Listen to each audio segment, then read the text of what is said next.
درود شریف پڑھیں اللہم صلی علی محمد النبی الامی وعلی آلہ وصحبہ اجمعین۔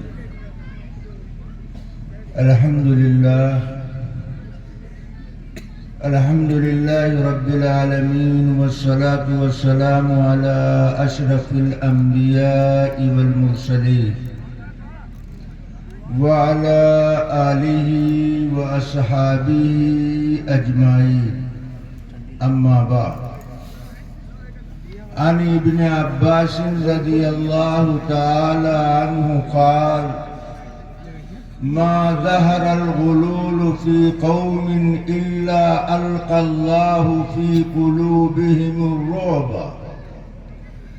ولا فشى الزنا في قوم إلا كثر فيهم الموت، ولا نقص قوم المكيال والميزان إلا قطع عنهم الرزق، ولا حكم قوم بغير حق إلا فشى فيهم الدم، ولا خطر قوم بالعهد إلا سلط عليهم العدو، أو كما قال عليه الصلاة والسلام۔ صدر محترم واجب الاحترام علماء کرام، حاضرین جلسہ، پردہ نشین خواتین اسلام،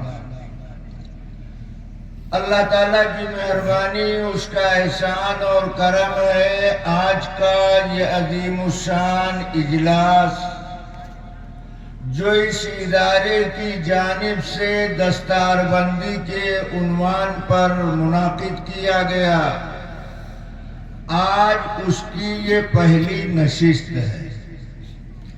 مدارس کی جانب سے جو اجلاس منعقد کیے جاتے ہیں، اس کے تین بنیادی مقصد۔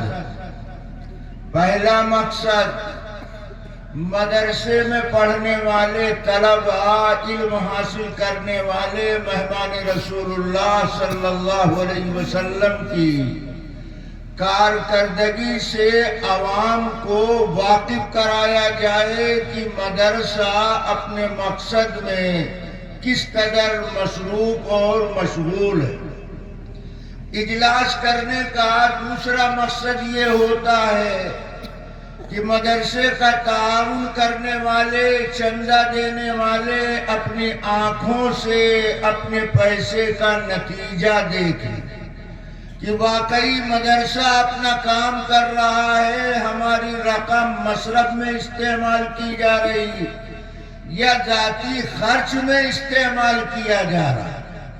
اور تیسرا مقصد یہ ہے کہ مدرسے نے جن بچوں کو تعلیم کے ذریعے سے مکمل کیا، جن کی تعلیم مکمل ہو، انہیں عوام کے سامنے پیش کر دیا جائے کہ آپ نے ہم کو امانت کس حال میں حوالے کیا، آج یہ امانت کی ضمانت کے ساتھ ہم آپ کے حوالے کر رہے ہیں۔ اس میں ایک بنیادی مقصد یہ بھی ہے کہ جب عوام و خواص کا اجتماع ہوتا تو ان کے سامنے دین کی بنیادی باتیں بھی آ جائیں، جس کے لیے اجلاس منعقد کیا گیا ہے۔ انہی مقاصد کے پیش نظر دینی مدارس کی طرف سے اجلاس منعقد کیے جاتے ہیں۔ اللہ کا کرم ہے کہ آپ اسی مبارک سلسلے سے جڑے ہوئے ہیں۔ میں نے آپ کے سامنے مشکوٰۃ شریف کتاب الآداب کی ایک روایت پڑھی۔ اس حدیث میں اللہ کے پیغمبر علیہ السلام نے 5 گناہوں کا تذکرہ فرمایا کہ دنیا میں یہ 5 گناہ جو کرے گا یا ان 5 میں سے جس گناہ کا ارتکاب کوئی کرے گا تو ہر گناہ کے ذریعے سے دنیا میں کیا اثر ہوگا۔ گناہ کرے گا تو اس کا اثر دنیا کے اندر بھی ظاہر ہوگا، جرم کی سزا تو آخرت میں ملے گی، مگر گناہ کے خطرناک اثرات یہ دنیا کے اندر بھی ظاہر ہوں گے. میں انشاءاللہ اس کی تفصیل کچھ اختصار کے ساتھ آپ کی خدمت میں عرض کروں گا. مگر پہلے آپ یہ بات ذہن نشین فرما لیں، آپ کے اسٹیج پر شعراء بھی وہ کلام پیش کر رہے تھے، آپ سماعت فرما رہے تھے. ایک جگہ ایک شاعر صاحب تھے، یہاں شاعر صاحب ہوں تو ہمیں معاف کریں گے، یہ بات برسبیل تذکرہ عرض کرتے. تو استاد شاعر وہ شعر کہنا، پڑھنا، لکھنا، بنانا اپنے شاگردوں کو سکھاتے تھے. ایک دن استاد شاعر نے اپنے ایک شاگرد سے کہا، آج میں تمہیں ایسا شعر سناؤں گا جو ایک شعر 1,00,000 روپے کا. استاد نے شاگرد کو شعر سنایا. شاگرد نے استاد کے اس شعر کو یاد کر لیا. اب شاگرد سمجھ بیٹھا کہ ہمارے پاس صرف شعر ہی نہیں آیا بلکہ 1,00,000 روپیہ بھی آ گیا، اس لیے کہ استاد نے کہا ہے یہ شعر 1,00,000 روپیے کا ہے. اس نے وہ شعر یاد کر لیا. سبزی کی دکان پر پہنچا، 5 کلو آلو خریدا. جب سبزی بیچنے والے نے پیسہ مانگا تو وہی 1,00,000 روپے والا شعر سنایا. کہا 5 کلو آلو کا پیسہ لے لو، باقی رقم واپس کر دو. تو آلو بیچنے والے نے کہا اتنا مہنگا شعر تم واپس لے جاؤ، ہمارا آلو واپس کر دو. یہ جوتے کی دکان پر پہنچا، اس نے 2 جوڑا جوتا خریدا. جوتا بیچنے والے نے جب پیسہ مانگا تو وہی 1,00,000 روپے والا شعر سنایا. تو جوتا بیچنے والے نے کہا ہمارا جوتا واپس کر دو، تم 1,00,000 روپے کا شعر واپس لے جاؤ.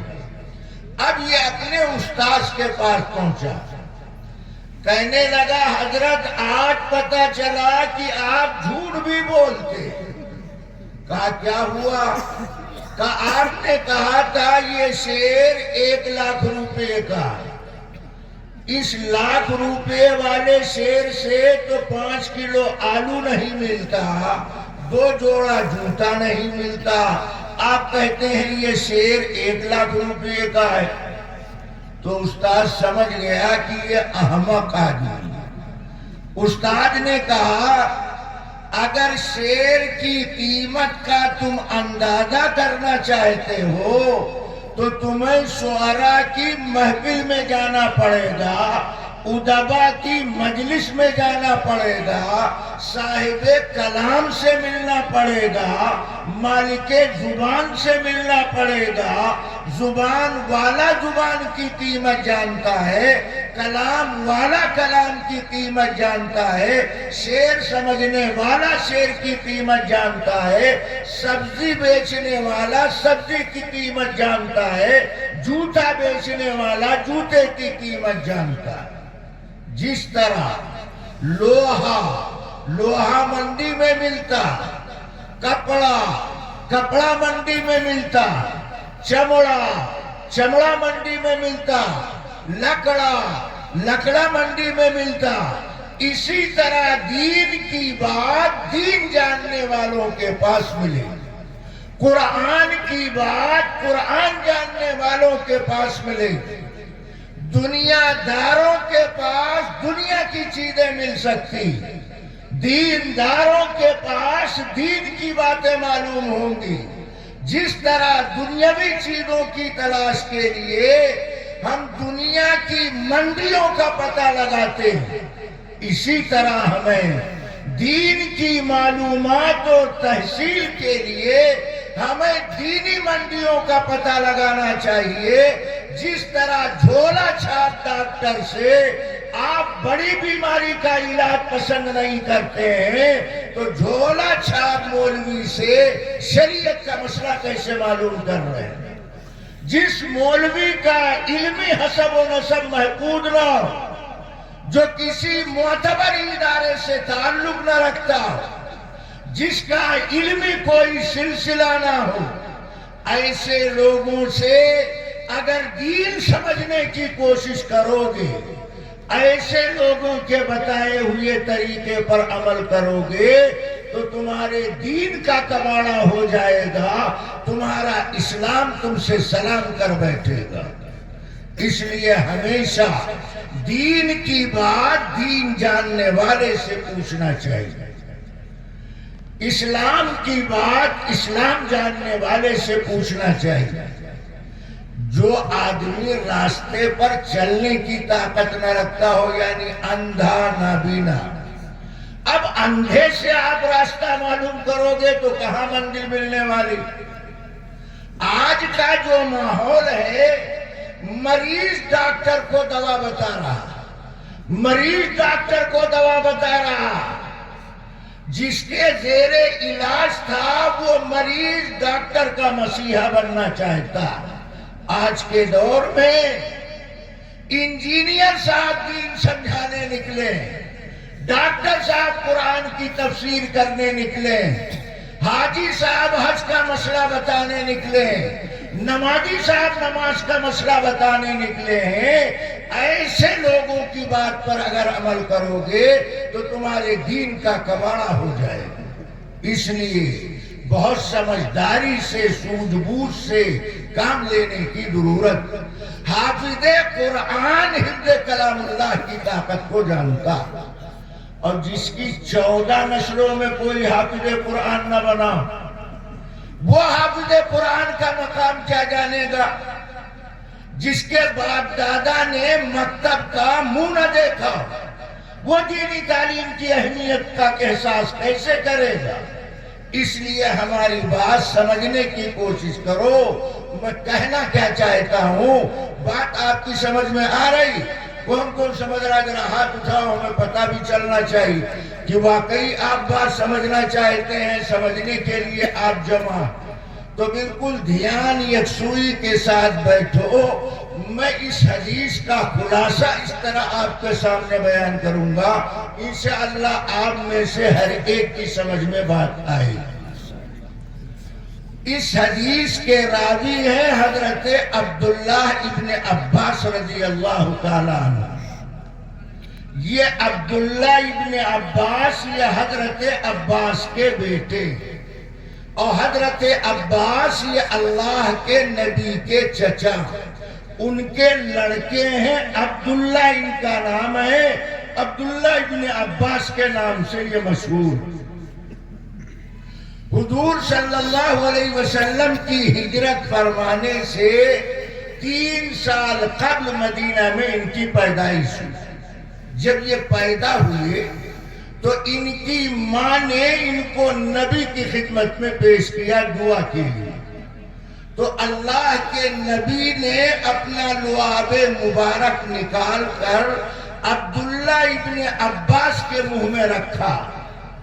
ان کے پیٹ میں سب سے پہلی چیز پہنچنے والی ہے تو وہ محمد الرسول اللہ صلی اللہ علیہ وسلم کا لعاب مبارک۔ نبی کے منہ سے نکلنے والا لعاب اتنا شیریں ہوتا تھا کہ کھارے پانی کنویں میں نبی کا لعاب ڈالا گیا تو کنواں کا کھارا پانی میٹھا ہو گیا۔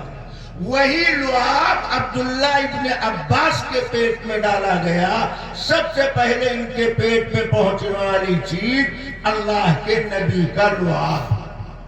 نبی کے لعاب کے اثر کے ساتھ ساتھ اللہ تعالیٰ نے فطری طور پر ان کی طبیعت میں طہارت، نیکی، تقوی، فصاحت، بلاغت رگ و ریشے کے اندر پیوست فرمائی۔ عبداللہ ابن عباس رضی اللہ تعالیٰ عنہ جب کچھ ہوشیار ہوئے تو یہ اللہ کے نبی کی خدمت میں رہنے لگے۔ ایک دن اللہ کے نبی استنجے کے لیے تشریف لے گئے تو نبی کے فارغ ہونے سے آنے سے پہلے ابن عباس نے لوٹے میں پانی بھر کر کے وضو کے لیے رکھ دیا۔ اللہ کے نبی استنجے سے فارغ ہو کر آئے تو پوچھا یہ لوٹے میں پانی کس نے وضو کے لیے رکھا؟ بتایا گیا ابن عباس نے رکھا۔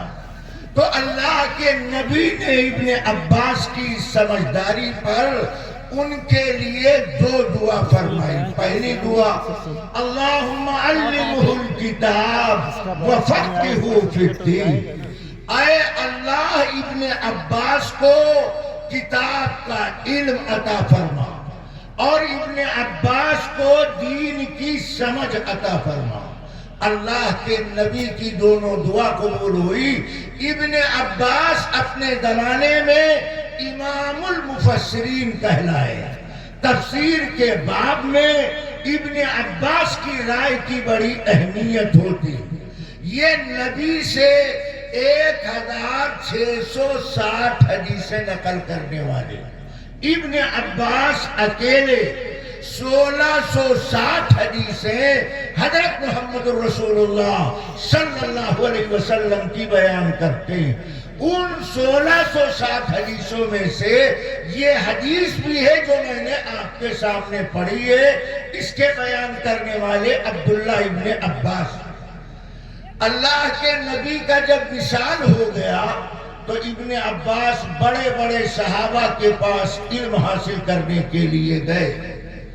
انہی بڑے صحابہ میں سے ایک صحابی حضرت زید بن ثابت، جو قرآن کے لکھنے والے 40 صحابہ جن کو کاتبین وحی کہا جاتا ہے، جو اللہ کے نبی کی وحی کو لکھا کرتے تھے، ان میں سے زید بن ثابت بھی۔ حضرت عبداللہ ابن عباس ایک دن زید کے گھر پہنچے تو ان کی سواری باہر کھڑی تھی۔ ابن عباس نے زید بن ثابت کی سواری کا لگام پکڑ کر کے کھڑے۔ زید بن ثابت نے کہا آپ سواری کی لگام پکڑ کر کے کھڑے ہیں، یہ اچھا نہیں لگتا۔ تو عبداللہ ابن عباس نے کہا ہمیں اپنے استاذ کے احترام کا حکم دیا گیا۔ زید بن ثابت نے کہا ہمیں نبی کے گھرانے کے ساتھ حسن سلوک کا حکم دیا گیا۔ 71 سال کی عمر میں ان کا انتقال ہوا۔ جس وقت ان کو قبر میں اتارا جا رہا تھا تو غیب سے آواز آ رہی تھی یا ایتھا النفس المطمئنہ ارجعی الی ربک راضیۃ مرضیہ۔ یہ حضرت عبداللہ ابن عباس صحابی رسول وہ بیان کرتے ہیں کہ ایک دن اللہ کے پیغمبر نے 5 گناہوں کا تذکرہ کیا اور ان 5 گناہوں کے اثرات بیان کیے۔ پہلی بات ما ظہر الغلول فی قوم الا القی اللہ فی قلوبہم الرعب۔ جب کوئی قوم خیانت کرنے لگتی ہے تو اللہ اس کے دل کے اندر رعب، دہشت، ڈر پیدا کر دیتا ہے۔ خیانت کس کو کہتے ہیں؟ دھیان سے سنو، ہم آلتو فالتو بات کرنے کے قائل نہیں، جو بات کہیں گے پوری ذمہ داری کے ساتھ کہیں گے۔ خیانت کس کو کہتے ہیں؟ خیانت یہ امانت کا اپوزٹ کہلاتا ہے۔ امانت مالی امانت، جب امانت کا لفظ بولا جاتا ہے تو عرف عام میں لوگ مالی امانت کو امانت سمجھتے ہیں۔ یاد رکھیے لفظ امانت یہ عربی کا لفظ ہے، قرآن میں بھی بولا گیا۔ اللہ کہتا ہے اِنَّا عَرَضْنَا الْأَمَانَةَ عَلَى السَّمَاوَاتِ وَالْأَرْضِ، وہاں بھی اللہ نے لفظ امانت استعمال کیا۔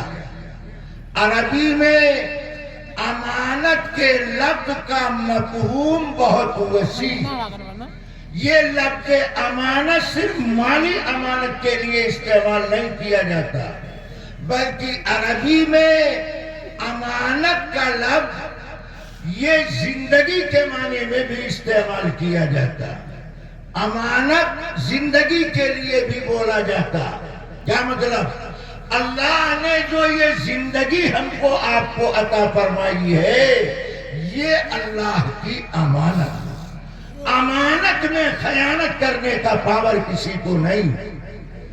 امانت کی حفاظت کا حکم دیا گیا، خیانت نہیں کر سکتے. مثال کے طور پر ہمارے ہاتھ میں گھڑی، اس گھڑی کے ہم مالک ہیں، جس کو چاہیں دے دیں. ہماری جیب میں موبائل ہے، ہم چاہیں تو موبائل قیمتاً بیچ دیں، چاہے تو ہدیتاً کسی کو دے دیں. کیوں؟ گھڑی کے مالک ہم ہیں، موبائل کے مالک ہم. اس کے برخلاف اگر ہم اپنا ہاتھ کاٹ کر کسی کو دینا چاہیں تو نہیں دے سکتے. کیوں؟ اس ہاتھ کے ہم مالک نہیں ہیں، گھڑی کے ہم مالک ہیں، دے سکتے ہیں. یہ ہاتھ اللہ نے ہم کو امانت کے طور پر عطا کیا، لہذا اس کے کاٹنے کا، اس کے بیچنے کا ہمیں اختیار نہیں. اسی طرح یہ جسم اور جسم کا پورا دھڑا، اور دھڑے میں اللہ نے جو جان ڈالی ہے، اس کے ہم مالک نہیں. اسی لیے اسلام میں خودکشی کرنا حرام. خودکشی کا مطلب اپنے آپ پر مٹی کا تیل ڈال کر کے جلا لینا، اپنے گلے میں رسی کا پھندا ڈال کر ہلاک کر دینا، اپنے آپ کو پانی میں ڈبو کر کے ختم کر دینا، یہ سب خودکشی کرنا کہلاتا. اسلام میں خودکشی حرام. خودکشی حرام کیوں ہے؟ اس لیے حرام ہے کہ اس جان کے ہم مالک نہیں ہیں. جب ہم جان کے مالک نہیں ہیں تو جان کو ادھر ادھر نقصان پہنچانے کا ہمیں کوئی اختیار و پاور نہیں ہے. اس لیے اللہ کے نبی کہتے ہیں جب کوئی قوم خیانت کی عادی بن جاتی تو اللہ ان کے دل کے اندر رعب، دبدبہ، دہشت پیدا کر دیتے، اسے اپنے سائے سے ڈرنے لگتا. آپ اتنی بڑی تعداد میں بیٹھے، میں ایک بات پوچھتا ہوں، دھیان سے سنیں. اگر میں آپ سے پوچھوں گناہ کس کو کہتے ہیں تو آپ سوچ میں پڑ جائیں گے. کوئی جواب دے گا تو کہے گا جھوٹ بولنا، چوری کرنا، زنا کرنا، تہمت لگانا. ارے بابا، یہ سب گناہ کے کام کہلاتے ہیں. سوال ہمارا یہ ہے کہ گناہ بنتا کیسے، گناہ ہوتا کیسا، گناہ کہتے کس کو؟ تو بات سمجھو. گناہ کے معنی ہے نافرمانی کرنا. دھیان سے سنو، میں ایسی بات آپ کو بتا رہا ہوں، آپ 50 صفحہ کتاب میں پڑھ جاؤ گے تب کہیں آپ کو اس بات کی ہوا لگے گی جو اکٹھا ہم آپ کو بتائے دے رہے ہیں. گناہ کے معنی ہے نافرمانی کرنا. گناہ کے معنی نافرمانی کرنا. نافرمانی کس کو کہتے ہیں؟ کہیں گے یہ تو عجیب مولوی ہیں، جملہ بولتے ہیں، سوال کھڑا کرتے ہیں. تو آپ کو یہ معلوم ہونا چاہیے ہم دیوبند سے آئے اور دیوبند والے بولنے سے پہلے سوچتے ہیں اور سوچ کر کے بولا کرتے ہیں. اس لیے ان کا بولنا بہت مہنگا پڑ جاتا ہے، ان کی بول کو سمجھنے کی ضرورت پڑتی ہے. تو گناہ کے معنی ہے نافرمانی کرنا.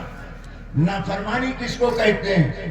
نافرمانی کہتے ہیں اپنے بڑے کی بات نہ ماننا. نافرمانی کہتے ہیں اپنے بڑے کی بات نہ ماننا. کہتے ہیں یہ لڑکا اپنے ماں باپ کا نافرمان، یہ شاگرد اپنے استاد کا نافرمان، یہ مرید اپنے پیر کا نافرمان. تو نافرمان وہ کہلاتا ہے جو اپنے بڑے کی بات نہ مانے.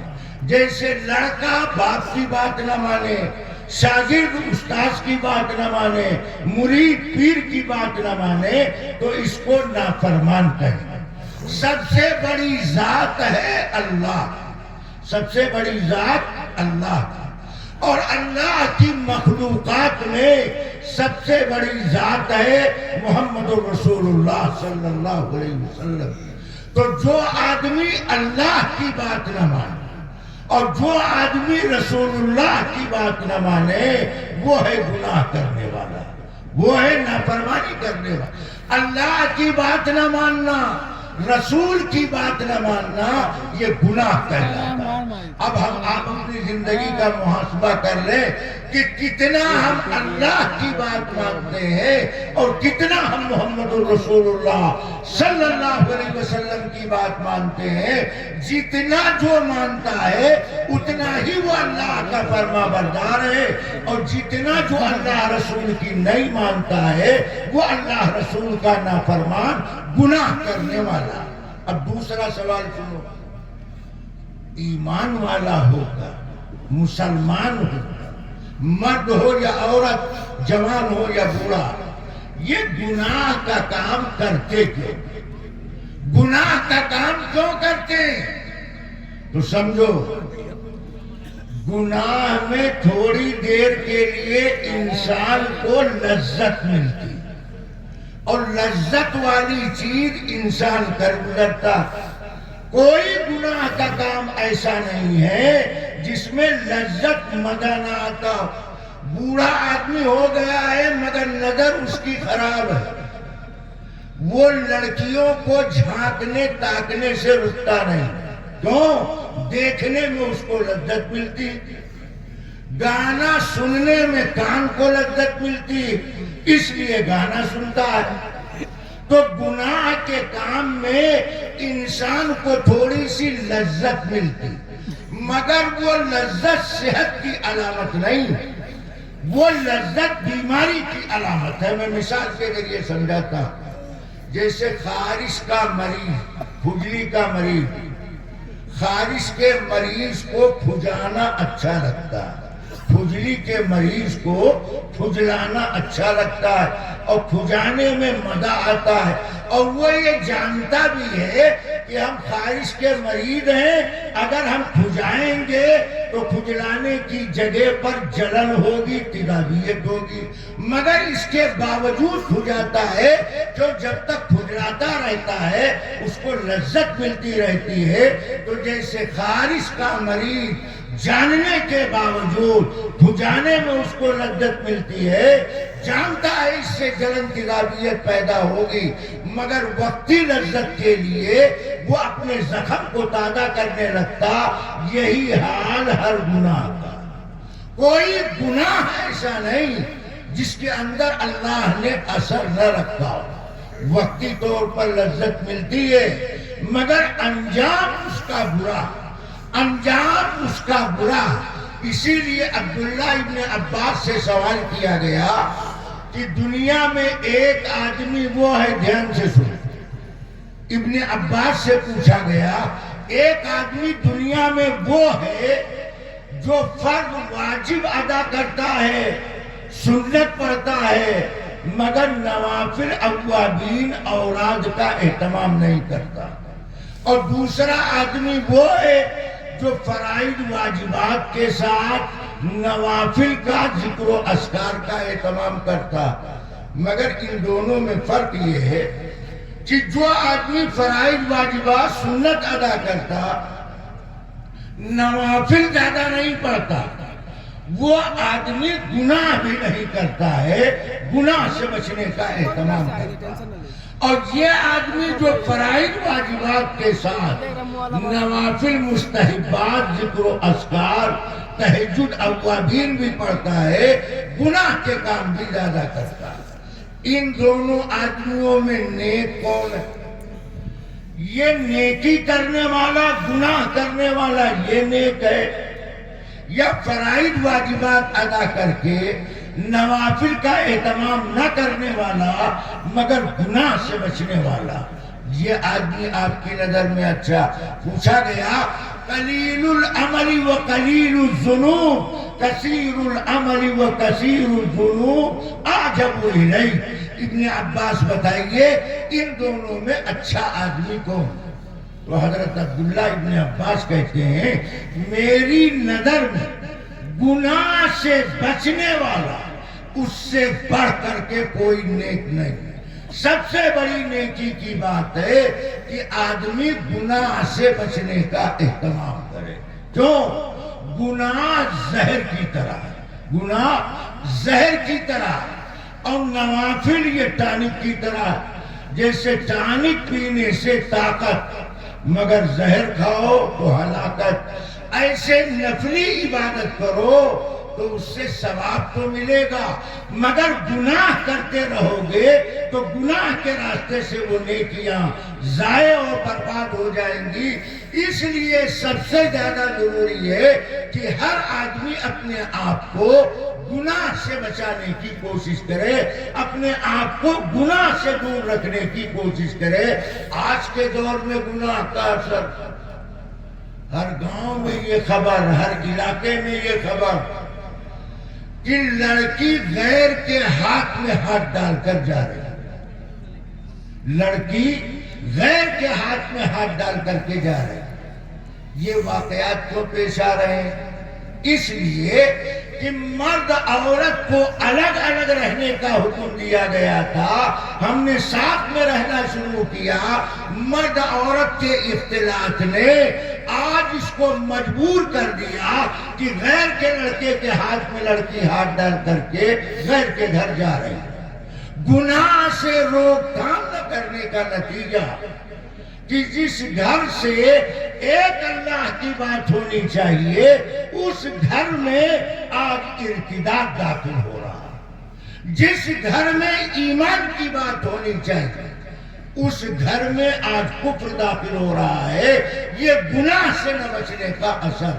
اور دوسرا اثر، کتنے مسلمان لڑکے اور لڑکیاں جوان، میں ابھی مہاراشٹر گیا، وہاں بتایا لوگوں نے کہ نوجوان لڑکے اور لڑکیاں صرف سگریٹ نہیں پی رہے ہیں، نشے کی گولیاں، نشے کے انجیکشن استعمال کر رہے ہیں۔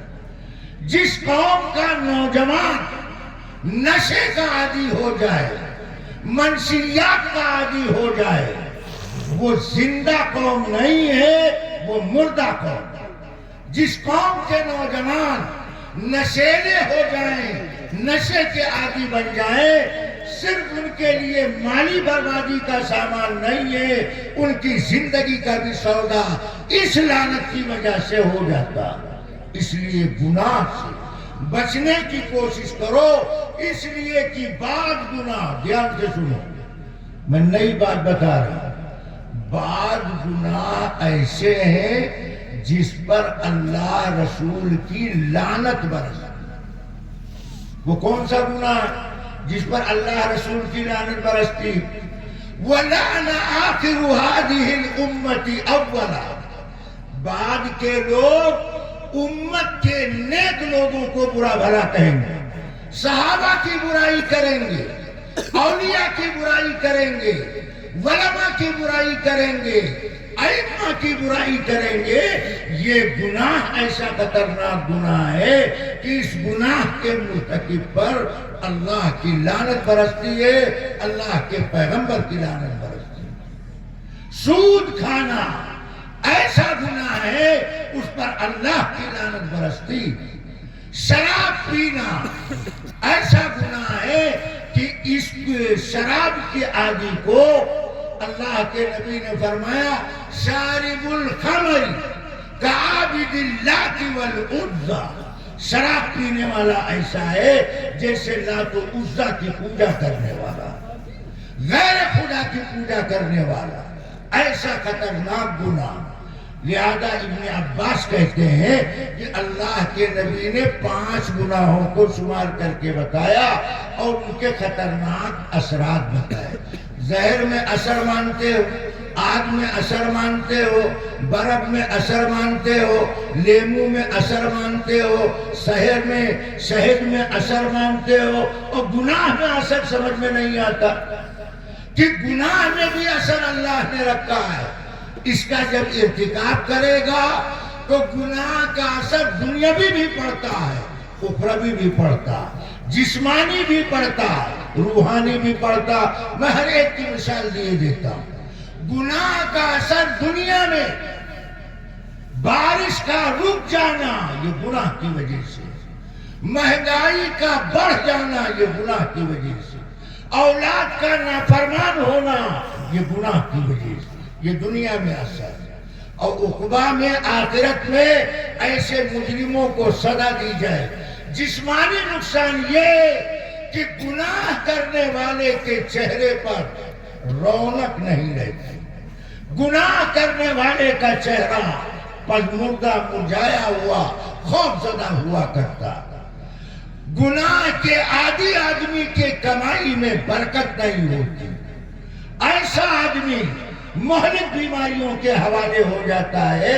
یہ دنیاوی جسمانی سزا اللہ گنہگار کو دنیا میں دیتے ہیں، سارے گناہوں کی سزا تو آخرت میں ملے گی، مگر بعض گناہ کے اثرات دنیا میں اللہ ظاہر کر دیتے ہیں تاکہ لوگ گناہ سے بچنے کا اہتمام کریں۔ کبھی کبھی اللہ نقد پکڑ کر لیتا۔ ایک مرتبہ اللہ کے نبی تشریف فرماتے، ایک نوجوان بائیں ہاتھ میں پانی کا گلاس لے کر پانی پینے لگا، تو اللہ کے نبی نے اس جوان سے کہا، بائیں ہاتھ سے کھانا پینا یہ جہنمیوں کا طریقہ۔ اب سوچ لو، میں نے نامعلوم کتنے لڑکوں کو دیکھا بائیں ہاتھ سے لکھتے ہیں۔ دائیں طرف سے لکھنا سیدھا طریقہ یہ آتا نہیں، الٹا طریقہ۔ اب وہ بائیں ہاتھ میں پانی کا گلاس لے کے پانی پی رہا ہے، اللہ کے نبی کہتے ہیں بائیں ہاتھ سے کھانا پینا یہ جہنمیوں کا طریقہ، بائیں ہاتھ سے کھانا پینا یہ فرعونیوں کا طریقہ، اللہ کے باغیوں کا طریقہ ہے، اللہ کے دیوانوں متوالوں کا طریقہ نہیں۔ تو وہ نوجوان نے نبی کی بات کو ہلکے میں لیا، یوں ہی کہہ رہے ہیں اللہ کو پتا چلا کہ یہ ہمارے محبوب کی بات کو ہلکے میں لے رہا ہے، اور ہلکے میں لے کر اس جوان نے نبی کو جواب دیا۔ جواب میں کہا، اللہ کے رسول، ہم دائیں ہاتھ سے کھانے کی قدرت نہیں رکھتے، دائیں ہاتھ سے پانی پینے کی طاقت نہیں رکھتے۔ اتنا کہنا تھا کہ اللہ نے اس کہے کو سچ کر دیا، اس کو اللہ نے فالج زدہ کر دیا، مفلوج کر دیا، لنجا کر دیا، اس کا ہاتھ بیکار کر دیا، پوری زندگی پہ دائیں ہاتھ سے وہ کھا پی نہیں سکا۔ اس لیے گناہ کے کرنے پر جرأت ظاہر نہیں کرنا چاہیے، گناہ کرنے کے بعد ڈرنا چاہیے کہ اللہ کہیں پکڑ نہ کر لے، اللہ پکڑنے پر آئے گا تو کوئی چھوڑا نہیں سکتا ہے۔ تو نبی نے پہلا گناہ بتایا کہ جو قوم خیانت کی عادی ہو جاتی ہے تو اللہ اس کے دل کے اندر رعب، دبدبا، ڈر، دہشت پیدا کر دیتی ہے۔ اب وہ اپنی اولاد کے سامنے صحیح بات نہیں بول پاتے۔ کتنے ماں باپ ہیں جو اپنی اولاد کو برائی سے روکنے کی طاقت نہیں رکھتے؟ کیوں؟ ایک بولیں گے تو اولاد تین بولے، اولاد سے ڈرتے ہو، بیوی کے سامنے بولنے سے گھبراتے ہو۔ یہ گناہ کا اثر ہے، اس سے اللہ سے سچی توبہ کرنی چاہیے۔ دوسرا گناہ فرمایا، وَلَا فَشَدْ زِنَا فِي قَوْمٍ إِلَّا كَسُرَ فِيهُمُ الْمَوْتِ۔ جب کسی قوم زناکاری، بدکاری کا عمل بڑھتا ہے تو اللہ اس قوم میں موت کی کثرت کر دیتا ہے۔ لوگ کثرت سے مرنے لگتے ہیں جو قوم زناکاری، بدکاری کی عادی ہو جاتی ہے۔ قرآن زنا کے بارے میں کیا کہتا ہے؟ اللہ کہتا ہے وَلَا تَقْرَبُوا الزِّنَا إِنَّهُ كَانَ فَاحِشًا وَسَاءَ سَبِيلًا۔ زنا کی دو خرابی قرآن نے بیان کیا۔ پہلی خرابی إِنَّهُ كَانَ فَاحِشًا، یہ کھلی ہوئی برائی ہے، اس میں کوئی شک و شبہ نہیں ہونا چاہیے۔ وَسَاءَ سَبِيلًا، اور برا راستہ ہے، گندا راستہ۔ جو زنا کا ارتکاب کرے گا کل ہر برائی کی طرف پیر بڑھا دے گا۔ یہ کھلی ہوئی برائی ہے۔ دنیا کا کوئی مذہب، دنیا کا کوئی عقل مند آدمی ایک ایسا نہیں مل سکتا جو زنا کی تعریف کرنے والا۔ ہر سمجھدار آدمی زنا کو برا سمجھتا ہے۔ اس کا اثر کیا ہوتا ہے؟ زناکار مرد و عورت پر دنیا میں 3 اثر پیدا ہوتے ہیں. دھیان سے سنو. زناکار مرد و عورت پر دنیا میں 3 طرح کے اثرات پیدا ہوتے ہیں. پہلا اثر، زناکار مرد و عورت کے چہرے سے ہوائیاں اڑتی رہتی ہیں. وہ ہر وقت گھبراتا رہتا ہے، ڈرتا رہتا ہے کہیں راز فاش نہ ہو جائے، واقعہ کھل نہ جائے، زندہ زمین میں دھسا نہ دیے جائیں، لوگوں کے سامنے ہم رسوا نہ ہو جائیں.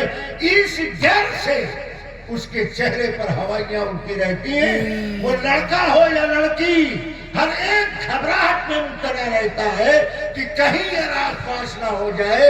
یہ زنا کا اثر ہے کہ زناکار مرد و عورت کے چہرے پر دنیا میں ہوائیاں اڑتی ہیں. اور دوسری پہچان، زناکار آدمی کی کمائی میں برکت نہیں ہے. کیوں؟ اس لیے کہ جو کچھ کماتا ہے وہ سب معشوقہ پہ لٹاتا رہتا ہے. جو کچھ کماتا ہے معشوقہ پہ لٹاتا رہتا ہے.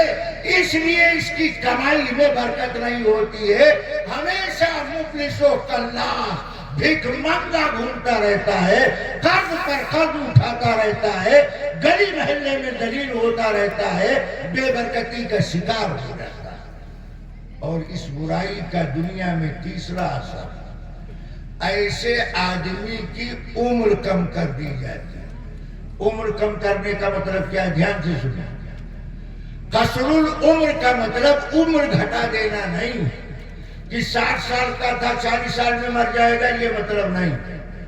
عمر کم ہو جانے کا مطلب یہ ہے کہ جب تک اس کے گودے میں طاقت رہتی ہے، نفس کی پیاس بجھانے کے لیے وقت بے وقت وہ خواہش نفس کی تکمیل میں لگا رہتا ہے، بے موقع اپنی صحت کو استعمال کرتا ہے، جس کی وجہ سے دن بدن اس کی صحت گرتی رہتی ہے، بیماری اس کو لگتی رہتی ہے، موت کے یہ قریب ہوتا رہتا ہے.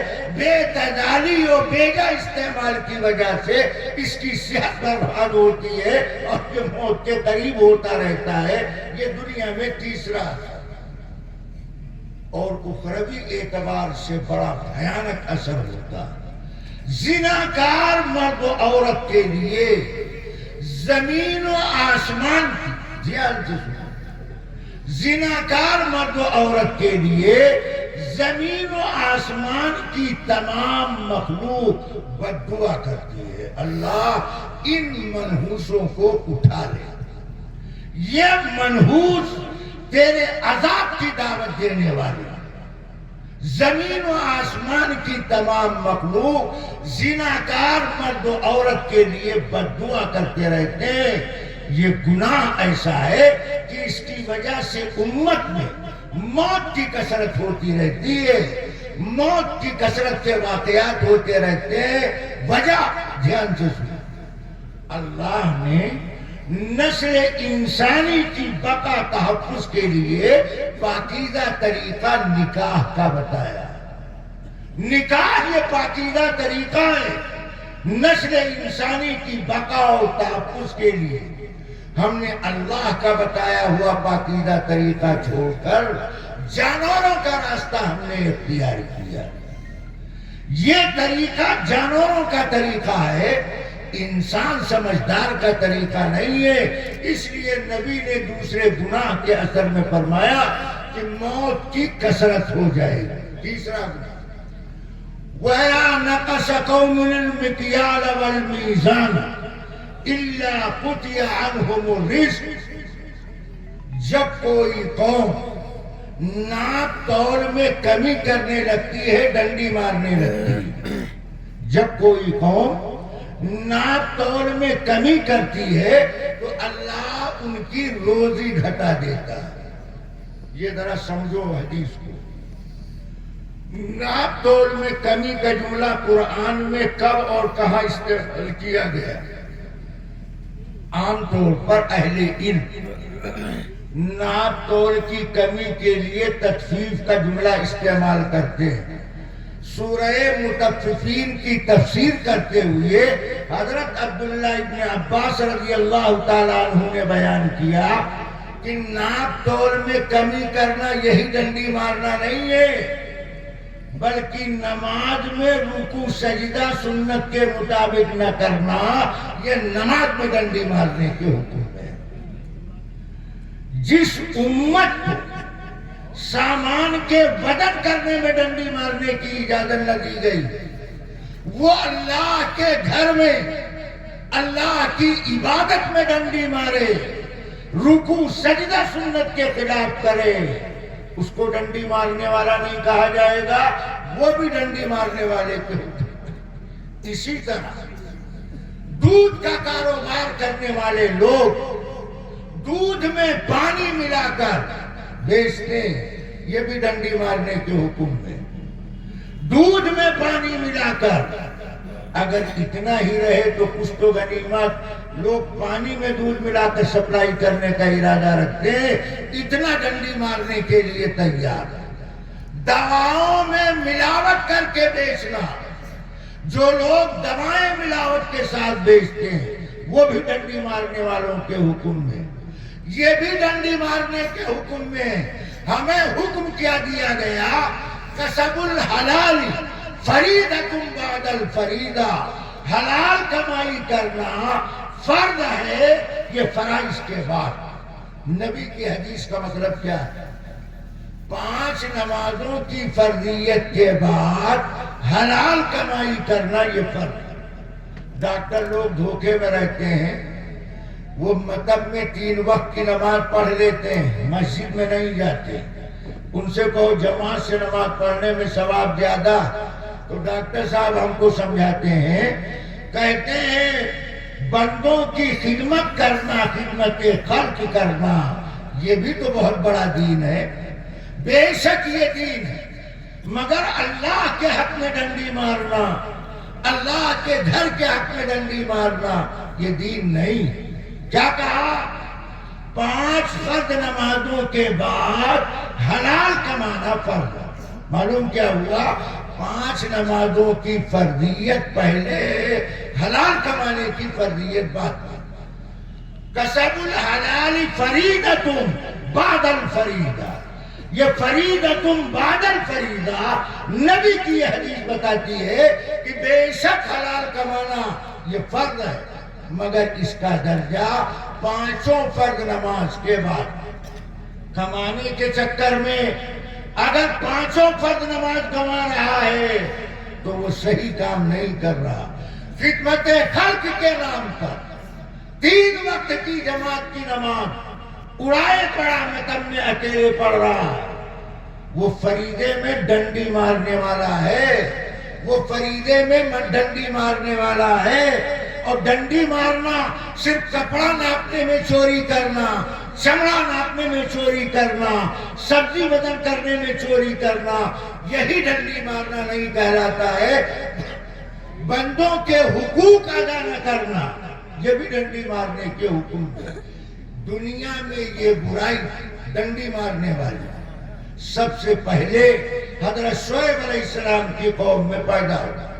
حضرت شعیب علیہ السلام کی قوم میں 3 برائیاں پائی جاتی ہیں۔ پہلی برائی، وہ اللہ کے علاوہ کو پوچھتے تھے۔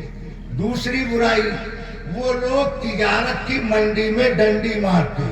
اور تیسری برائی، راستہ چلنے والے مسافر پر ڈاکہ ڈالا کرتے، مسافروں کو لوٹتے تھے، تاجروں کی جیب کاٹتے تھے۔ یہ 3 گناہ کا ارتکاب وہ کر رہے تھے۔ تو شعیب علیہ السلام نے ان کو تینوں سے روکا، یہ برے کام چھوڑ دو۔ تو انہوں نے شعیب علیہ السلام کو دھمکی دیا، تم کون ہوتے ہو روکنے والے؟ نبی سے ٹکر لے لیا، تم کون ہوتے ہو روکنے والے؟ ہمارے بازو میں طاقت ہے، ہم مسافر لوٹ لیتے ہیں، تم روک سکتے ہو تو ہمیں روک کر دکھاؤ، تم کون ہوتے ہو ہم کو منع کرنے والے؟ تو اللہ نے نبی سے کہا اب آپ نے اپنی بات پہنچا دیا، چھوڑیے، اب ان کی خیریت معلوم کرنے کے لیے ہم کافی۔ تو ان کی قوم میں 3 دن کے لیے ایسی سخت گرمی پڑی، جیسے سورج بالکل قریب آ گیا.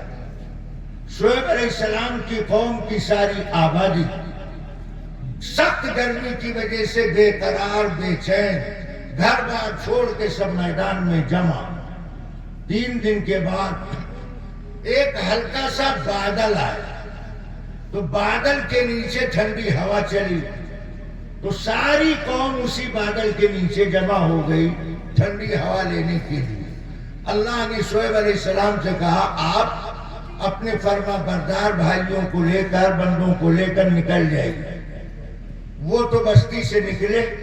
اتنے میں وہ بادل کا ٹکڑا جس کے نیچے ٹھنڈی ہوائیں آ رہی اسی کے نیچے سے آگ کے انگارے شرارے برسنا شروع ہو گئے.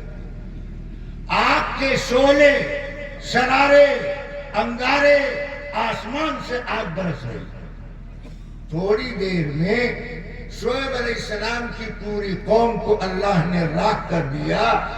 برائی کیا تھی؟ ڈاکہ ڈالتے. گناہ کیا تھا؟ ڈنڈی مارتے. برائی کیا تھی؟ اللہ کی بغاوت کرتے. معلوم ہوا اللہ سزا دینے پر آئے تو اللہ کو کوئی روک نہیں سکتا. اللہ کو طاقت ہے آگ برسائے پتھر برسائے برف برسائے زمین میں دھسائے ہوا میں اڑائے پتھر میں چھپائے. اللہ کے لیے کچھ مشکل نہیں. اس لیے گناہ سے بچنا چاہیے. ڈنڈی مارنے کا کام نہیں کرنا چاہیے. نہ تجارت کی منڈی میں کرو نہ عبادت کی منڈی میں کرو. دونوں جگہ یہ گناہ کہلاتا ہے. ان 3 گناہوں کے بعد اللہ کے نبی نے چوتھے گناہ کا تذکرہ کیا. عبداللہ ابن عباس کہتے ہیں اللہ کے نبی نے آگے ارشاد فرمایا وَلَا حَكَمَ قَوْمٌ بِغَيْرِ حَقٍ إِلَّا فَشَى فِيهِمُ الدَّمَ. جب کوئی قوم ناحق فیصلہ کرنے لگتی ہے جب کوئی قوم ناحق فیصلہ کرنے لگتی ہے تو اللہ ان کے آپس میں دست و گریباں کر دیتا ہے. آپس میں خوریزی پیدا کر دیتا ہے. آپس میں لڑائی جھگڑا شروع ہو جاتا ہے. جن کے لیے جو آپس میں غلط فیصلہ کرتے ہیں. اب دھیان سے سنو قرآن نے ہم سے کیا کہا اعدلوا هو اقرب للتقوى. عدل و انصاف کرو تقوی کے قریب ہو جاؤ گے. معلوم کیا ہوا دنیا میں عدل و انصاف کرنے کا حکم جو اللہ نے دیا. عدل و انصاف کا بنیادی مقصد ہے مظلوم کو اس کا حق مل جائے مجبور کو سہارا مل جائے. اس لیے عدل و انصاف کا حکم دیا گیا. اب جو لوگ عدل و انصاف نہیں کرتے ظلم زیادتی کرتے ہیں تو اللہ کہتے ہیں ہم ان کے آپس کے اندر دست گریباں کر دیتے ہیں. وہ آپس میں لڑائی جھگڑا قتل و قتال کرنے لگتے ہیں. آج ہم سمجھتے ہیں کہ ہم ناانصافی کا کام نہیں کرتے.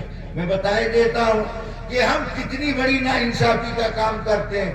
یا اتنے لوگ بیٹھے ہیں اگر میں پوچھوں تو اس بڑے مجمع میں سے 30-40 لوگ بہت آسانی سے بوڑھے ہم کو مل جائیں گے جنہوں نے آج تک اپنی بیوی کا حق مہر ادا نہیں کیا.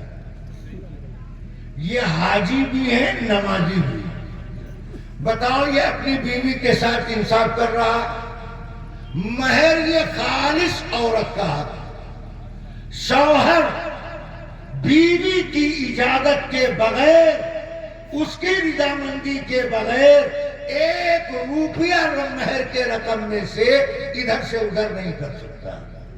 مہر کی پوری رقم خالص عورت کی ملکیت. کتنے مسلمان ہیں جنہوں نے بیوی کا حق مہر ادا نہیں کیا. وہ بیوی جس نے جوانی زندگانی اس کے ساتھ بسر کر دیا اپنے گھر کو گھر نہیں سمجھا اپنے ماں باپ کو ماں باپ کی محبت چھوڑ کر پوری زندگی تیرے ساتھ لگا دیا اور تو سکوں کا اتنا بڑا پجاری نکلا کہ بیوی کا چند ہزار کا حق مہر ادا کرنے کے لیے تیار نہیں. تم اپنی بیوی کے ساتھ انصاف نہیں کرتے ہو. تم اپنی اولاد کے ساتھ کیا انصاف کرو. ہمیں تو کہا گیا تھا انصاف کرو، عدل کرو، تقوی کے قریب ہوگے، حرام چیز سے بچنا آسان ہوگا۔ مگر ہم نے اپنے گھر میں اپنی بیوی کے ساتھ انصاف نہیں کیا، ہم اپنی اولاد کے ساتھ بھی انصاف نہیں کرتے۔ کتنے مسلم گھرانے ایسے جہاں باپ کے مرنے کے بعد باپ کی جائیداد جب تقسیم ہوتی ہے تو ساری جائیداد کے لڑکے وارث بن جاتے ہیں، لڑکی کو ترکہ میں حصہ نہیں دیا جاتا۔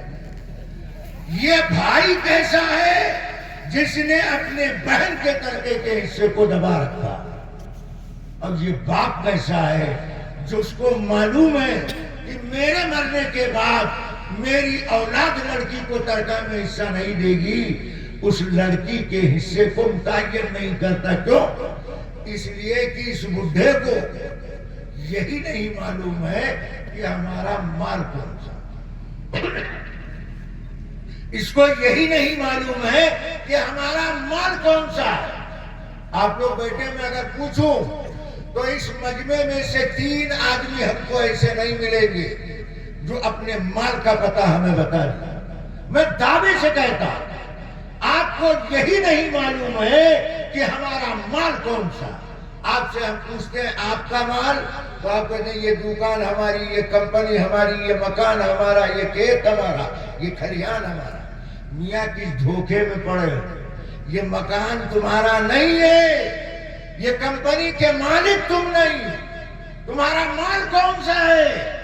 ہر انسان کا مال وہی مال ہوتا ہے جو انسان نے کھا لیا۔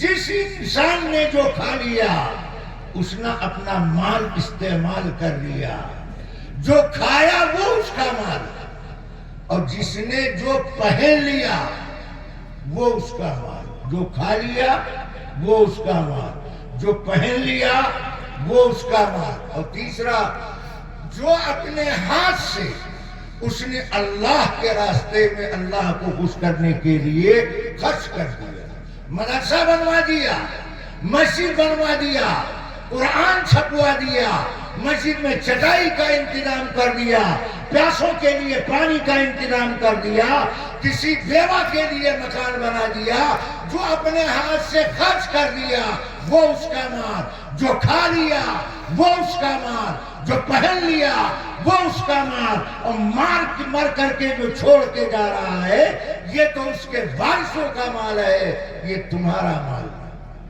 یہ تمہارا مال نہیں، یہ تو وارثوں کا مال۔ دوسروں کے مال پر نخرے ظاہر کرتے ہو، مونچھوں کے تاؤ دیتے ہو، یہ ہمارا مال۔ ارے تمہارا مال وہ جو کھا لیا، جو پہن لیا، جو جیتے جی اپنے ہاتھ سے اللہ کے دین کی بلندی کے لیے خرچ کر لیا، وہ تمہارا مال۔ اور چھوڑ کر جو مر رہے ہو، یہ زمین جائیداد بنگلے کمپنیاں، یہ تمہارے وارثوں کا حصہ ہے، تمہارے وارثین کا یہ حق ہے، یہ مال تمہارا نہیں ہے۔ اس لیے اللہ کے پیغمبر علیہ السلام نے فرمایا کہ جب کوئی قوم ناانصافی کی عادی ہو جاتی تو آپس میں خوریزی کرنے لگتی۔ آج ہم اپنی اولاد کے ساتھ انصاف نہیں کرتے، ہم اپنی بیوی کے ساتھ انصاف نہیں کرتے۔ ہمارا حال تو یہ ہے کہ ہم اپنے ساتھ بھی انصاف کرنے کے لیے تیار ہیں، ہم اپنے ساتھ انصاف نہیں کرتے۔ اپنے ساتھ انصاف کا مطلب مسلم محلوں میں جا کر دیکھو، نوجوان لڑکے گلیوں میں 3 بجے رات تک بیٹھ کر نالی کے کنارے کھڑے ہو کر موبائل چلاتے رہتے ہیں۔ یہ جسم اللہ نے امانت کے طور پر دیا، نیند آنے لگے سو جاؤ، زبردستی جاگ کر کے موبائل دیکھنا، گندی تصویریں دیکھ کر کے اپنی آنکھ کو بے حیا کرنا، یہ اپنے آپ کے ساتھ ناانصافی کرنا، اپنے ساتھ ظلم کرنا۔ اللہ کے نبی مسجد نبی میں تشریف لائے، دیکھا ایک ستون میں رسہ بندھا ہوا، کہا یہ رسہ مسجد میں کس نے باندھا؟ نبی کو بتایا گیا آپ کی بیویوں میں سے فلاں بیوی نے یہ مسجد کے ستون میں رسہ باندھا ہے کہ رات میں عبادت کرتے کرتے نفلی عبادت سے جب تکان ہو جائے تو پھر رسا پکڑ کر لٹک جائیں تاکہ کچھ چستی پیدا ہو جائے۔ اللہ کے نبی نے کہا رسا کاٹو، یہ رسا کاٹ دو۔ جب سستی آنے لگے تو آرام کرنا چاہیے، نیند آنے لگے تو سو جانا چاہیے۔ زبردستی جاگ کر کے نفلی عبادت کرنا شریعت اس کا حکم نہیں دیتی ہے۔ جیسے محرم کے مہینے میں بعض لوگوں کو رونا نہیں آتا ہے تو پیاز لگا لگا کے زبردستی روتے ہیں، یہ رونا کوئی دین نہیں بن سکتا ہے۔ رات میں عبادت کرتے کرتے تھکان ہونے لگے، نیند آنے لگے تو سو جانا یہ دین کہلائے گا۔ زبردستی جاگ کر کے عبادت کرنا یہ دین کا کام نہیں کہلائے گا۔ اللہ کے نبی کے سامنے ایک ناانصافی کا واقعہ ہے۔ اللہ کے پیغمبر تشریف فرما، 3 صحابی کا واقعہ ذکر کیا گیا کہ آپ کے صحابہ میں سے ایک صحابی کہتے ہیں کہ میں رات بھر جاگوں گا، رات بھر سوؤں گا نہیں، پوری رات اللہ اللہ کروں گا۔ اب بلاؤ، دوسرے صحابی کے بارے میں خبر نہیں گئی۔ دوسرے صاحب نے کہا ہے کہ میں نکاح بیاہ کے چکر میں نہیں پڑوں گا، صرف اللہ اللہ کرتا رہوں۔ شادی بیاہ کر لو، بیوی بچوں کی خدمت میں لگ جاؤ، اللہ کی عبادت ہو نہیں پاتی ہے، لہذا ہم نکاح بیاہ کے چکر میں نہیں پڑیں گے، صرف اللہ اللہ کریں گے۔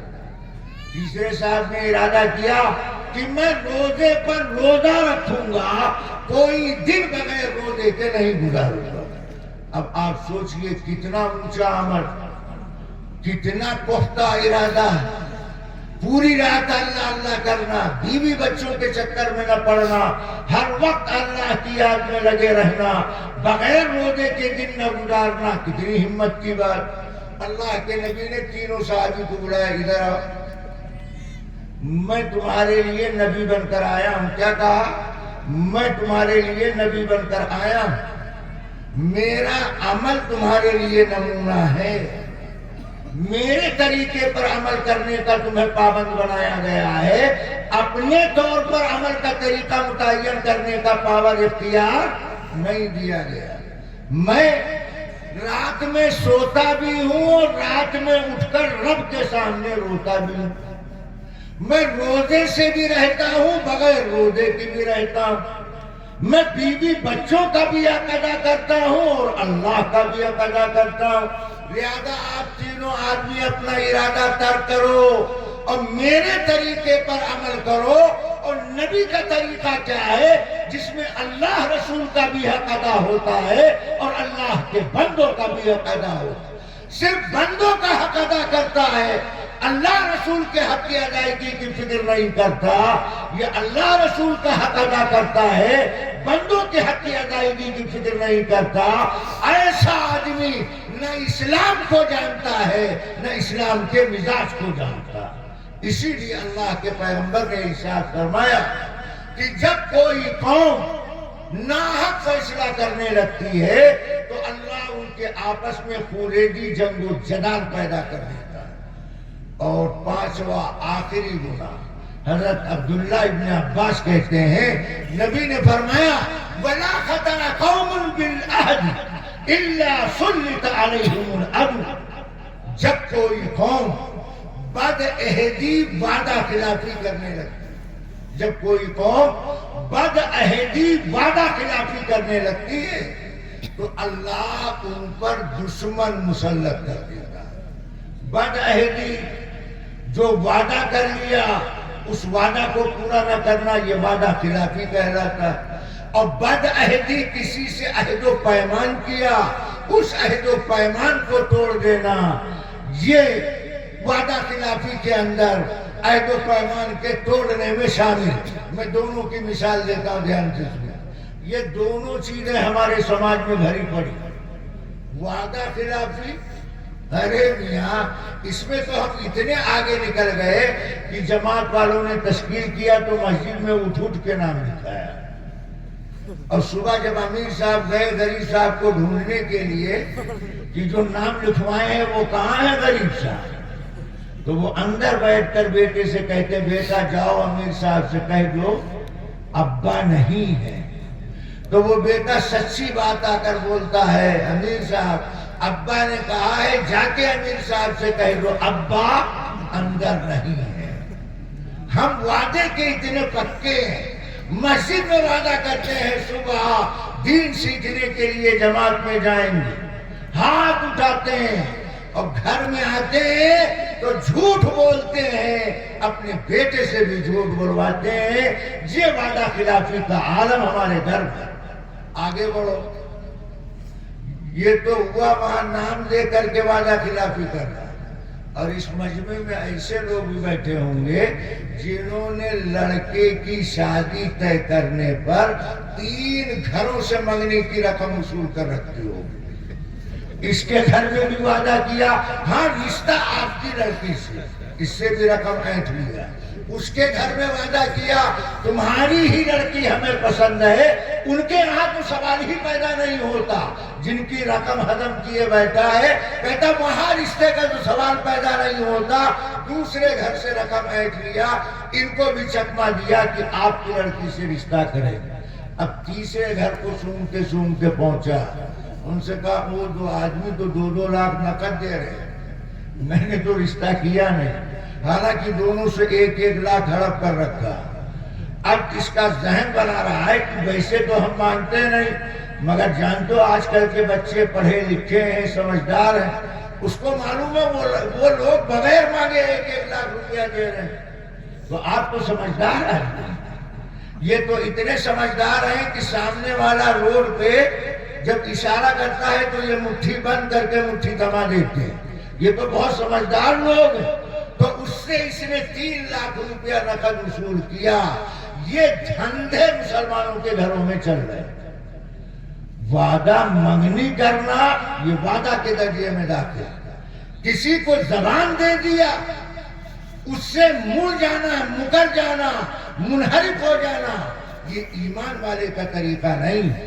ہم تو اس نبی کی امت ہیں جس نبی کا لقب امین، جس نبی کی پہچان سچائی، صادق الامین، جس کو نبی کے دشمن کہا کرتے. اللہ کے نبی علیہ السلام ہجرت کر کے مدینہ آئے. بس میں بات ختم کر رہا ہوں. اللہ کے نبی ہجرت کر کے مدینہ تشریف لائے. تو مدینہ پہنچنے کے بعد اللہ کے پیغمبر کے ایک صحابی ہے حضرت حذیفہ ابن الیمان.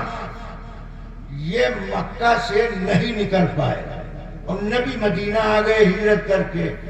جب یہ مکہ سے مدینہ نکلنے کا ارادہ کرتے تو ابو جہل ان کا راستہ روک دیتا. کہا خبردار جا نہیں سکتے ہو.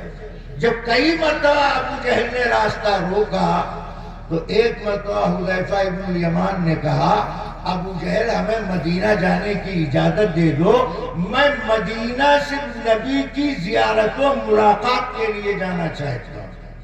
تو ابو جہل نے کہا اچھا سچی بات بتاؤ، زیارت ملاقات کے بعد واپس آ جاؤ گے، مدینہ پہنچ کر ہمارے خلاف لڑائی کرنے کے لیے تو نہیں نکلو گے؟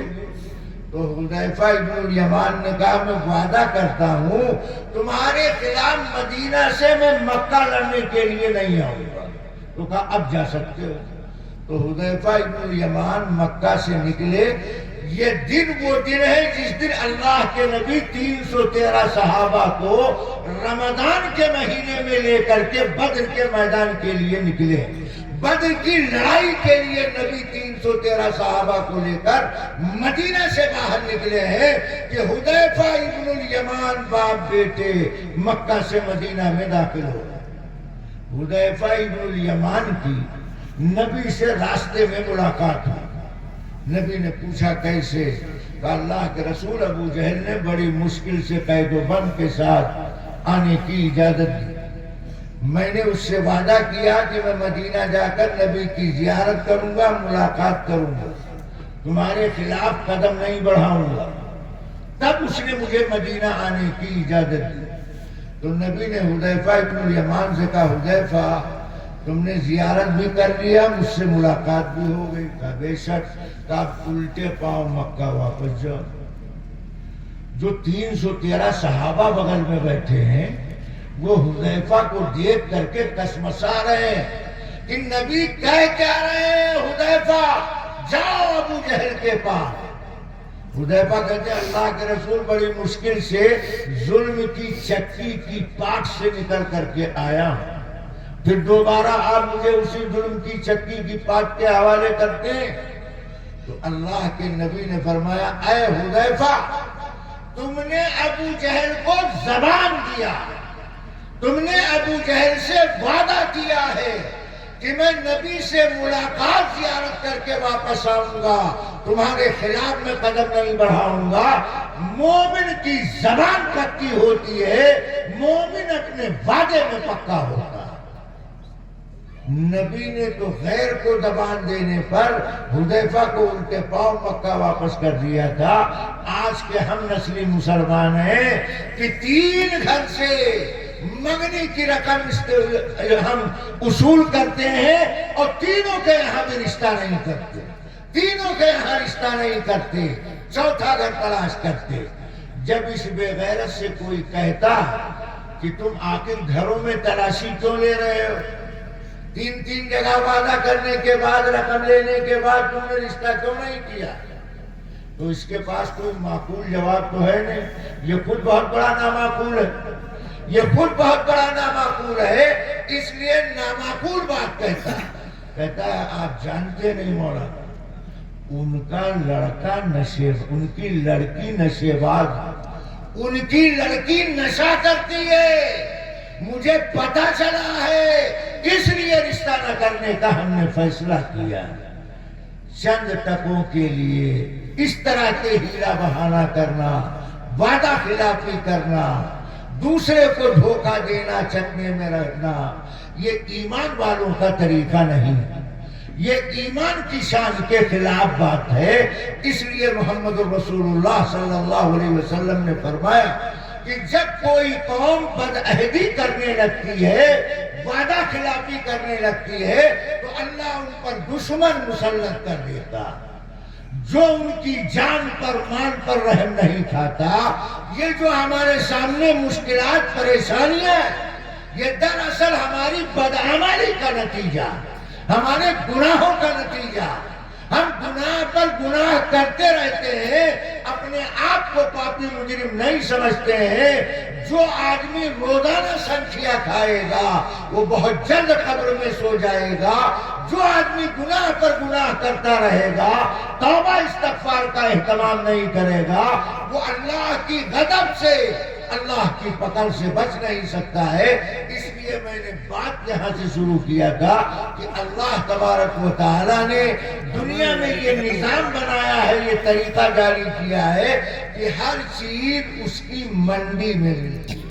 لوہا منڈی میں، کپڑا منڈی میں، سبزی منڈی میں، چمڑا منڈی میں۔ ایسے برائی کی چیزیں، گناہ نافرمانی کے کام، بری مجلس میں، غلط صحبت میں، گنہگاروں کے پاس، شرابیوں جواریوں کے پاس بیٹھنے سے نوجوان مردوں عورتوں میں یہ برائیاں آتی ہیں۔ دینداروں کے پاس بیٹھو گے، نمازی کے پاس بیٹھو گے، ذاکر شاکر آدمی کی صحبت میں رہو گے تو ایسے اثرات تمہاری زندگی میں پیدا ہو۔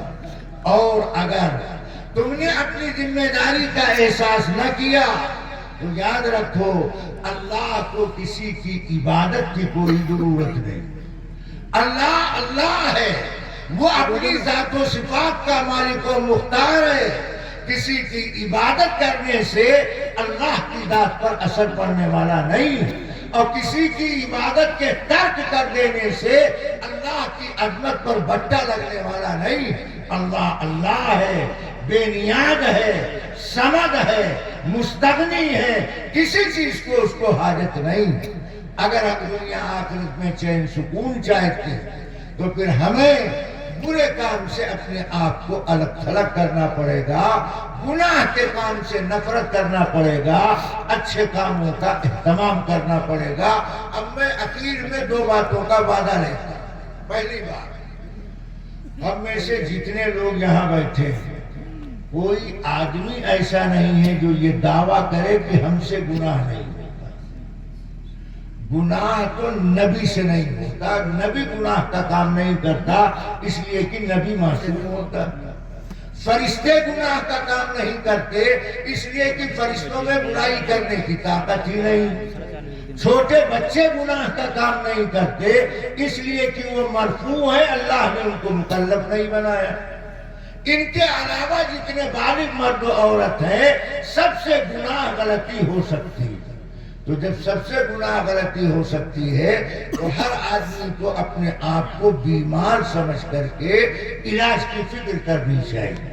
ہر آدمی کم سے کم آج رات میں جو لوگ تہجد پڑھتے ہیں وہ تو انشاءاللہ اٹھیں گے پڑھیں گے، اور جو لوگ کسی بیماری آداری کی وجہ سے تہجد نہیں پڑھ پاتے ان سے میری درخواست ہے تمام لوگ مرد و عورت جتنے یہاں موجود ہر آدمی آج رات کم سے کم 2 رکعت صلاۃ التوبہ، 2 رکعت نفل توبہ کی نماز، وہ 2 رکعت صلاۃ التوبہ پڑھنے کے بعد ہاتھ اٹھا کر کے اللہ سے کہیے اللہ بالغ ہونے کے بعد سے اس وقت تک، یعنی جب ہاتھ اٹھا کے دعا مانگ رہا بالغ ہونے کے بعد سے اس وقت تک جتنے چھوٹے بڑے گناہ ہم سے ہوئے اللہ ہم اس سے توبہ کرتے ہیں، معافی مانگتے ہیں، استغفار طلب کرتے ہیں، اللہ سارے گناہ معاف کر دیجئے اور ہمیں پاکیزہ زندگی عطا کر دیجئے،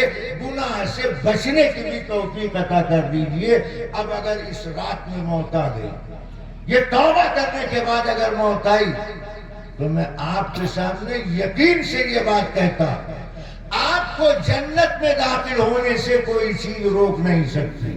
جب آپ کے دل میں گناہ ہی نہیں ہوگا اللہ سارے گناہ کو معاف کر دے گا، تو ایسے لوگوں کے لیے ہی تو جنت بنائی گئی ہے، نہ معلوم کس کو موت آ جائے اور وہ ڈائریکٹ جنت میں پہنچ جائے۔ تو یہ تھوڑی سی محنت کا کام کر کے ہم سب کو اپنی پوری زندگی گناہ کی صفائی کا سامان کرنا چاہیے۔ انشاءاللہ یہ کام کریں گے، کون کون کرے گا ذرا ہاتھ اٹھا۔ یہ 20 والے 1.5 کے اٹھا رہے ہیں، 1 ہی رکعت پڑھیں گے کیا؟ دونوں ہاتھ اٹھاؤ ذرا اونچائی سے، ماشاءاللہ۔ اب وہ کام نہ کیجیے گا کہ مسجد میں امیر صاحب کے سامنے لکھوا دیا اور صبح غریب صاحب کی تلاش شروع ہوئی تو کہتے ہیں کہہ دو ابا گھر میں نہیں، تو رات میں نہ کہیے گا بستر پہ مولانا ہم نہیں۔ یہ سب دھوکہ پٹی کا کام نہیں، جو بات کرو سچی بات کرو، جو وعدہ کرو پکا وعدہ کرو۔ اگر اتنے لوگوں نے صلاۃ التوبہ کی نماز آج پڑھ لی تو میں سچ کہتا ہوں اس کا ثواب حضرت مولانا عبدالرب صاحب رحمۃ اللہ علیہ کو بھی ملے گا۔ کیوں؟ وہ ذریعہ سبب بنے اتنے بڑے دینی کام کا۔ ان کے تعلق کی بنیاد پر اس مدرسے میں ہمارا سالہ سال برسہ برس سے آنا جانا تقریباً 30 سال سے میری آمد و رفت ہے۔ اللہ ان کو بھی اجر عظیم عطا کرے گا، ان کا بھی بھلا ہوگا، ہمارا آپ کا بھی بھلا ہوگا۔ اور دوسرا آخری وعدہ، کل انشاءاللہ جس مدرسے سے جو بچے حافظ قرآن بنے ہیں، جو 250 سے بھی زیادہ متجاوز ہیں، ان کے سر پر دستار باندھی جائے گی۔ اتنے حافظ قرآن جو اس مدرسے سے تیار ہوئے، یہ اس بات کی دلیل ہے کہ مدرسہ اپنا کام کر رہا ہے۔